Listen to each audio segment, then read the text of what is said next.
पहली पहली रात का थप्पड़। सवेरे सवेरे नूरी को दरवाजे पर खड़ा देख रमीला हैरान रह गई। जाड़े की एक भयंकर शीत लहर उसके हृदय से पार हो गई। उसका मन एकाएक हजारों डरावने रहस्यमय सवालों से जल उठा। नूरी को कल जिस लाल जोड़े में ससुराल के लिए विदा किया था, वह उसी लाल जोड़े में दरवाजे पर खड़ी थी। रमीला ने जल्दी से दरवाजे के बाहर इधर उधर देखा और नूरी का हाथ पकड़कर भीतर कमरे में ले आई। हजारों पहेलियों से उलझी रमीला ने नूरी से पूछा, क्या बात हो गई है? नूरी, जल्दी बता, मेरा दिल बैठा जा रहा है। तू ससुराल से ऐसे कैसे चली आई?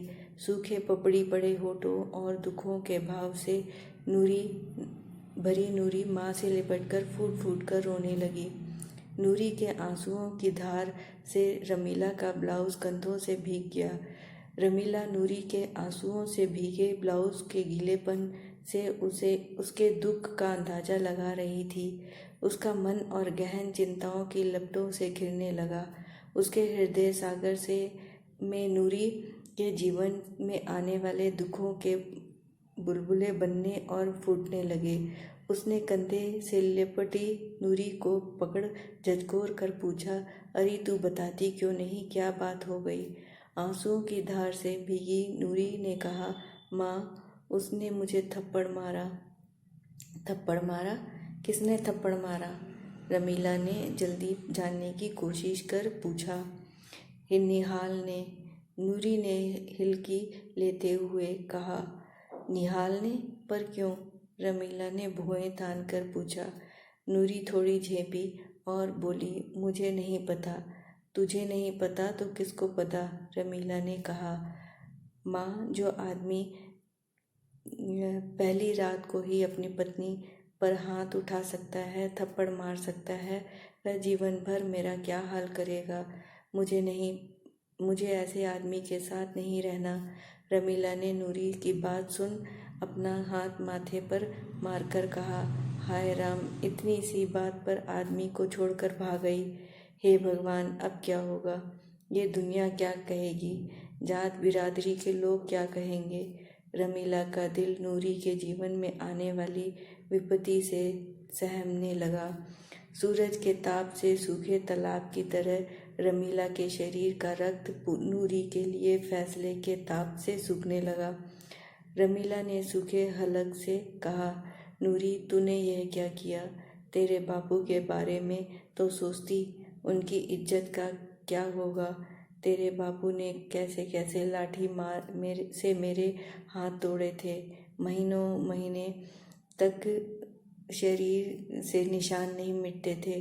रात दिन दर्द से कहराते हुए निकल जाते। तूने देखा था ना?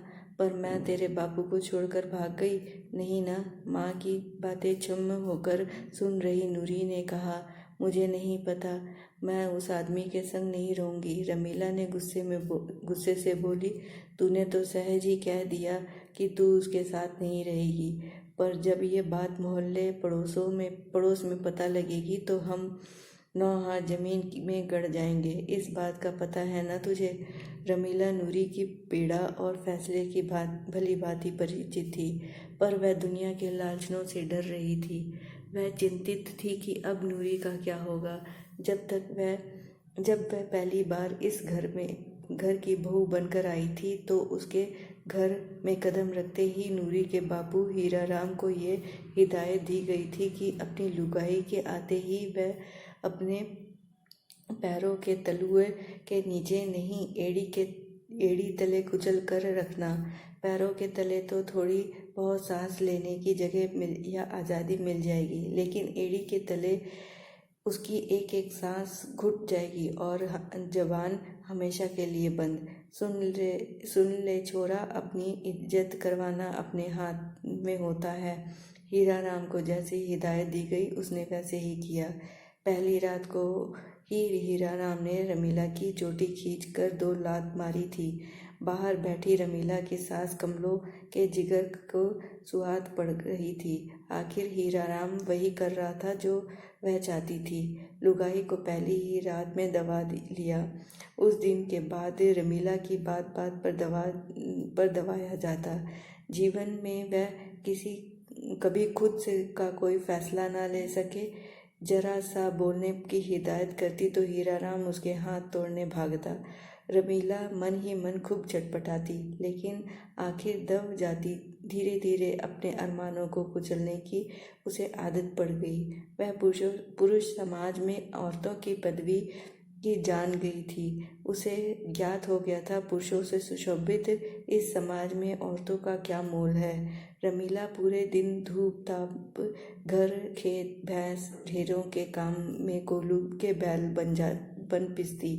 सास के को तनिक भी चाय या किसी भी काम के लिए देरी हो जाती तो वह रो रो कर सारे बखाने हीराराम को सुनाती और वह उसे रुई की तरियां धुन देता। एक बार वह गुस्से में आकर अपने पीहर चली गई थी। उसे समाज का डर था, पर बेचारी क्या करती, कब तक सहन करती। वहाँ उसे परिवार और अड़ोस पड़ोस की औरतें ने समझाया। कहती, चल बस बावरी, मार पिटाई करने पर ही तू अपने खसम को छोड़कर आ गई। अब क्या तू दूसरा खसम करेगी? वह क्या तुझे सोंठ को सीधा मिलेगा? वह इससे भी बड़ा जानवर मिला तो फिर क्या तू तीसरे कसम करेगी? चाची ने कहा। शादी के बाद एक लड़की पीहर कब तक निभेगी यह तो तुम भी जानती हो, इसलिए ससुराल ही चली जाओ, वहीं जाने में तुम्हारी भलाई है। इन सब बातों को सुन रमीला खुद भी ससुराल आ गई। जब महीने चढ़ गए तो उससे ज़्यादा काम ना होता। दिन भर जी मचलाता। काम में जरा सी ढील होते ही उसे बताया जाता, वह अकेली या अनोखी नहीं है जो लल्ला जन्मेगी। पूरी दुनिया की औरतें लल्ला जन्म देती हैं, इसलिए ज़्यादा 3-5 करने की ज़रूरत नहीं है। काम तो करना ही पड़ेगा। रमीला को पूरे 9 महीने में भी बैठने नहीं दिया गया। एक दिन कुएं से पानी लाते वक्त रमीला के घर के दरवाजे पर चक्कर आ गया और वह वहीं गिर गई। सिर पर रखी 2 छोटी बड़ी मटकी भड़ाम से फूट गई। एक हाथ में स्टील की छोटी कलसी और रस्सी थी। स्टील की कलसी दूर लुढ़क गई और पेंदे की जगह से दुचक गई। आवाज़ सुन कमलो बाहर आई और बोली, देखो कितनी ढोंग कर रही है, मेरा कितना नुकसान कर दिया, मटकी फोड़ दी। इतना कहकर अंदर चली गई। रमीला दरवाजे पर पड़ी रही। शाम को हीराराम आया तो कमलो ने रोना धोना शुरू कर दिया। देख तेरी लुगाई कैसे ढोंग विधा रच रही कर साबन की तरह पड़ी है, कितना नुकसान कर दिया। बड़ी मुश्किल से मेले से मटके लेकर आई थी। हमने भी 9 महीने बच्चे अपनी कोख में पाले हैं, घर से लेकर बाहर का सारा काम भी संभाला, पर ऐसे ढोंग तो हमने ना रचे। बेचारी रमीला को चक्कर तो आने ही थे। ऐसे नाजुक समय पर भी कमलो दूध घी पर ताला लगाकर चाबी अपने ब्लाउज में रखती थी। उसे ऐसे कई बार तो सूखी रोटियां भी नसीब न होती। माँ की बातें सुनकर हीरालाल ने पड़ी रमीला को कस कर 2 लात मारी। वह दर्द से कराह उठी और उसके मुंह से चीख निकल पड़ी। उसकी आंखों के आगे बिजली कौंध गई। वह बेसुध होते हुए भी थोड़ा होश में आई और लड़खड़ाते पैरों को और कांपते हाथों से उठकर भीतर आंगन में आ गई। वह बेइंतहा असीम दर्द से कर्रा रही थी, तड़प रही थी और उसे किसी ने उजक कर ना देखा। पूरी रात भर आंगन में तिलमिलाती रही। आखिर सुबह नूरी ने जन्म ले लिया। रमीला नूरी के फैसले को लेकर सोच रही थी। शायद उसने भी पहली बार में ही कुछ ऐसे कदम उठा लिया होते तो शायद उसे इतनी बदतर जिंदगी ना जीनी पड़ती। नूरी के इस फैसले से वह बहुत डरी हुई थी। नूरी की जिंदगी में आने वाला तूफान उसकी आंखों के सामने आ रहा था। लेकिन दूसरी तरफ वह नूरी के इस नर्क में जाने भी नहीं देना चाहती थी। शाम तक नूरी के ससुराल छोड़ने की बात पूरे गांव में सुनामी की तरह घर घर पहुंच गई। गांव की 2-4 औरतों ने नूरी को समझाया, लेकिन नूरी नहीं मानी। वह अड़ी बैठी रही। चाहे जो हो जाए, अब वह नहीं जाएगी। ताई ने कहा, ऐसा मत कर नूरी, वापस अपने ससुराल चली जा। ब्याह के बाद लड़की ससुराल की चौखट पर ही शोभा देवे है। नूरी ने नहीं मानी, पर अपने बापू के आग्रह और दुनियादारी की हजारों बातें सुन ससुराल जाने के लिए राजी हो गई। नूरी के माँ बाप नूरी को ससुराल छोड़ने गए, लेकिन नूरी की सास पल्लू पर फटकार कर बोली, समदन यहाँ क्यों आई हो? इसको लेकर हमारे घर को ऐसी बहू की जरूरत नहीं है। हम इज्जतदार लोग हैं। रमीला बोली, समदन जी, दामाद ने भी तो ऐसा ही ना करो। बताओ, पहली रात को ऐसे अपनी पत्नी को कौन मारता है? निहाल की माँ तमक कर बोली, ऐसा है समदन, मर्द को पूरा हक होता है, दर्द होता है औरत के ऊपर का। तुम्हारे ऊपर हाथ ना उठाया हीराराम समधी ने या निहाल के बापू ने मुझ पर? हम तो अपने घर और कसम को छोड़कर ना भागे थे। समधन, तुम सही कह रही हो, पर ये आजकल के नए नवेले बच्चे हैं, अब का करें? रमीला ने कहा, अब का करें? ले जाओ अपनी छोरी को वापस। निहाल की माँ ने फटाक से कहा। निहाल उस दिन घर पर होता तो शायद सब कुछ अंधेरी रात के बाद नए सवेरे की तरह ठीक हो जाता। निहाल को अपनी गलती का एहसास था। उसने कई बार अपनी माँ को बताया और नूरी को खुद जाकर घर लाने की बात कही, लेकिन उसकी माँ का कहना था कि उसने हमारी घर की इज्जत मिट्टी में मिला दी है। वह अब इस घर में नहीं आएगी और वह उसके सामने दूसरी शादी का प्रस्ताव रखती है। निहाल माँ की बात नहीं मानता है और नूरी के गांव आकर नूरी के घर के सामने रह रही उसकी बुआ, जिसने इस रिश्ते को करवाया था, उसके घर में रहने लगता है। निहाल नूरी से माफ़ी मांगना चाहता है और उसे अपने प्यार का इजहार करना चाहता था। निहाल के रहने की बात नूरी को उसकी माँ रमीला बता देती है। नूरी जहाँ जाती है, निहाल हर जगह उसका पीछा करता है। एक दिन नूरी अपनी छत पर कपड़े सुखा रही थी और निहाल अपनी छत पर पतंग उड़ा रहा था। उसने अपनी पतंग जानबूझकर नूरी के पास गिरा दी, लेकिन नूरी ने निहाल के पतंग को एक नज़र नहीं देखा और नीचे आ गई। निहाल और नूरी को यह सिलसिला रोज चलता। निहाल ऐसे ही अपनी पतंग नूरी के पास गिराता और नूरी उसकी तरफ देखे बिना ही नीचे आ जाती। महीना बीत गया। अचानक 2 दिन से निहाल पतंग उड़ाने नहीं आया, लेकिन नूरी रोज कपड़े सुखाने आती। 2 दिन से निहाल के ना दिखने पर वह घंटों छत पर खड़ी रहती। तीसरे दिन भी नूरी निहाल का इंतजार कर रही थी कि निहाल आ गया। निहाल को देखकर नूरी का दिल जोर जोर से धड़कने लगा। उसके चेहरे पर एक खुशी फैल गई और वह निहाल को देखकर चुपचाप नीचे आ गई। नूरी निहाल को दिल के एक कोने में चाहती थी, लेकिन उसका मन निहाल के प्रति कठोर हो रहा था। निहाल जब अपनी पतंग उड़ाता, उसकी पतंग की छाया हवा के रुख से के चलते कभी कभी नूरी के आंगन में पड़ती थी। नूरी उस पतंग की छाया को पकड़ने के लिए आंगन में इधर उधर भागती और अपने हाथों की नरम उंगलियों से उस छाया को छूने की कोशिश करती। नूरी निहाल को एक प्रेमी के रूप में जाने लगी थी। एक दिन नूरी मंदिर जा रही थी।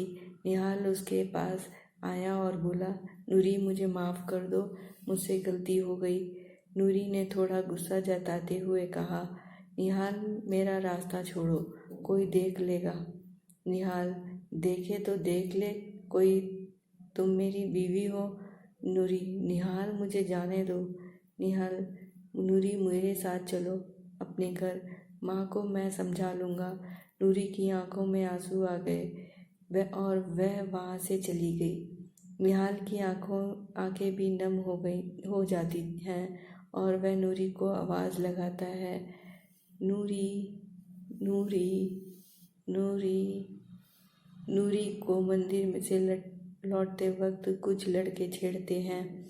उनमें से एक लड़का कहता है, सुना है इसका आदमी शादी की पहली रात को कुछ कर नहीं पाया, इसलिए ये उसे उसी रात छोड़कर भाग आई। और फिर नूरी की ठोड़ी पकड़ता, जाने मन मुझे एक मौका दे, मैं तुझे निराश नहीं करूँगा। इतने में वहाँ निहाल आ जाता है और नूरी से कहता है, नूरी तुम जाओ यहाँ से। और नूरी वहाँ से चली जाती है। अगले दिन नूरी छत पर निहाल का इंतज़ार कर रही थी। उसकी माँ वहाँ आ जाती है। नूरी माँ को देखकर इधर उधर टहलने लग गई। रमीला ने नूरी से कहा, निहाल का इंतज़ार कर रही है? नूरी थोड़ी झेप कर बोली, नहीं तो माँ। रमीला, तो घंटों से छत पर खड़ी होकर इधर उधर देख रही हो। माँ हूँ मैं तेरी, सब समझती हूँ बेटा। मैं मानती हूँ निहाल के से गलती हुई है, पर वो तुझसे बहुत प्यार करता है। यहाँ वो तुझे अपने साथ ले जाने आया है और तू यहाँ खड़े होकर इसका इंतज़ार कर रही है। वह नहीं आएगा।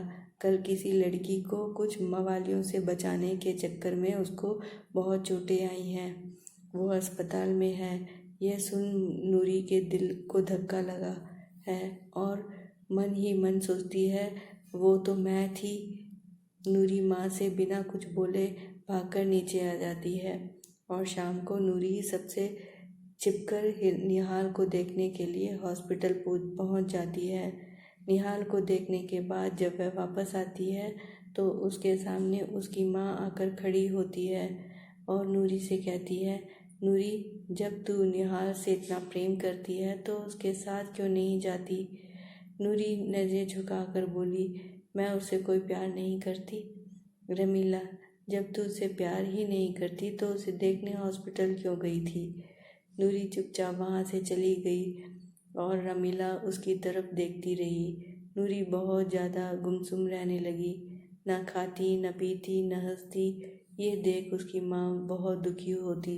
एक दिन रमीला ने कहा, नूरी कल करवा चौथ का व्रत है और तुम्हारा पहला व्रत है, निहाल की लंबी उम्र के लिए रख लेना। दूसरे दिन रमीला रोते घबराते नूरी के पास आई। नूरी, नूरी, नूरी, बिटिया निहाल को बाजार में किसी गाड़ी ने टक्कर मार दी और वो मर गया। यह सुन नूरी का हृदय पर गाज गिर गई और उसकी आंखें फटी की फटी रह गई और वह नंगे पांव दौड़कर हॉस्पिटल आती है और निहाल के ढके शव को देख चीख कर रोती है और कहती है, निहाल तुम मुझे ऐसे छोड़कर मत जाओ। मैं तुमसे बहुत प्यार करती हूँ। मैंने तुम्हारे लिए व्रत भी रखा है। निहाल, निहाल, मैं तुम्हारे साथ चलना चाहती हूँ। नूरी के कानों में अचानक आवाज़ आती है, तो चलो, मैं तो कब से कह रहा हूँ। क्यों माँ? उसने नूरी की माँ से कहा। नूरी निहाल को जिंदा देख बिना कुछ सोचे समझे रोते हुए उसके सीने से लिपट गई। थोड़ी देर बाद उसे ढके शव की तरफ देखा। नूरी कहती है, इसमें कौन है? उसमें से निहाल की बुआ का लड़का मुंह से पर ढके कपड़े को हटाकर कहता है, इसमें मैं हूँ। नूरी ने आश्चर्यचकित होकर कहा, ये सब क्या है?